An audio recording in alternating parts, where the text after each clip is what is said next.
All the Lost Souls is about the last 3.5 years, about the journey that I went on really when the first album came out, about the people I've met.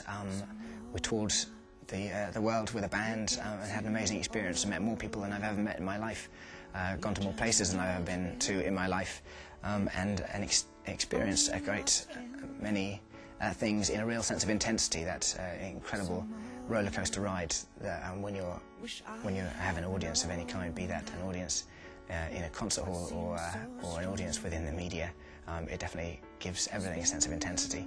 So yeah, the album's about those from a very human perspective, the human emotion. I would call you up every Saturday night and we'd both stay out till the morning light.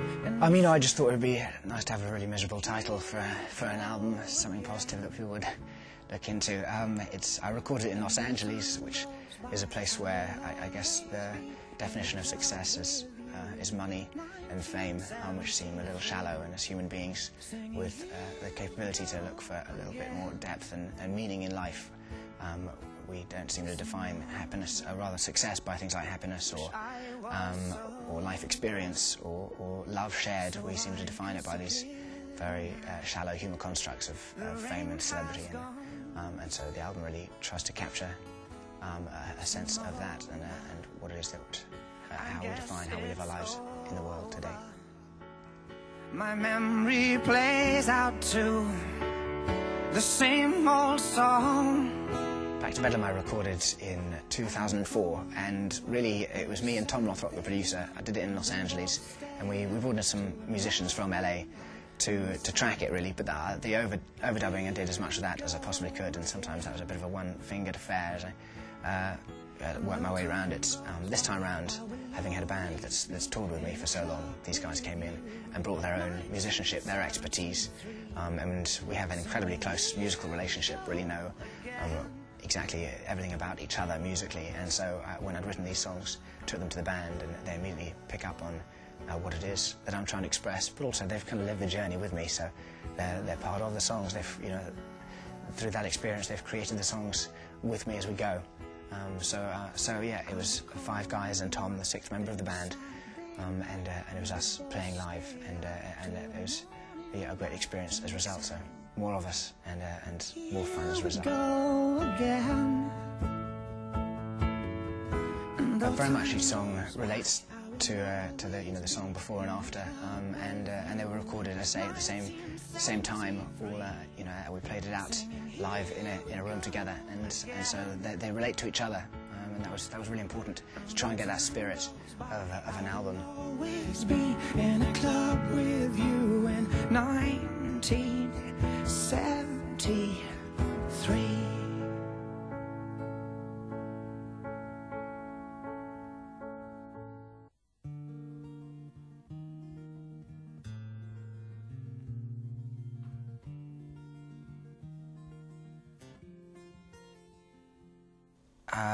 5 albums that I enjoy might be Cat Power.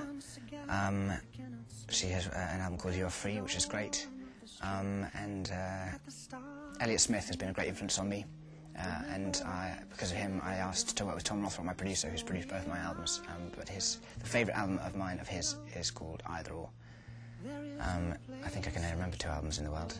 My mind is muddy, but my heart is heavy, and does it show? I lose the track that loses me. I really enjoy music of the 70s, singer-songwriters of the 70s, from Elton John, Lou Reed, Leonard Cohen, Cat Stevens, Paul Simon, Neil Young, Bowie, Fleetwood Mac, Zeppelin. Doing pretty well there. Steely Dan. That'll do.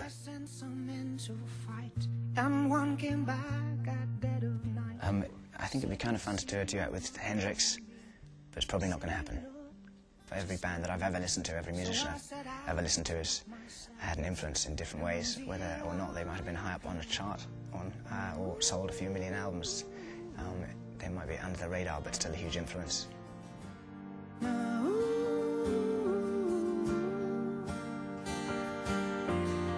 learnt the piano from a very early age. which I hadn't really enjoyed. My mother was forcing me to do that, and it was a miserable experience. But then I saw a friend of mine playing the guitar, and he showed me a few chords, and I picked that up, and it was much more fun. And also that kind of teenage years where you have lots to say, don't know how to say it, and so writing songs seemed the best way of expressing myself. But don't give me choice. I mean, I'd like to be able to drink more than my friends. That's probably one of my greater ambitions. Again.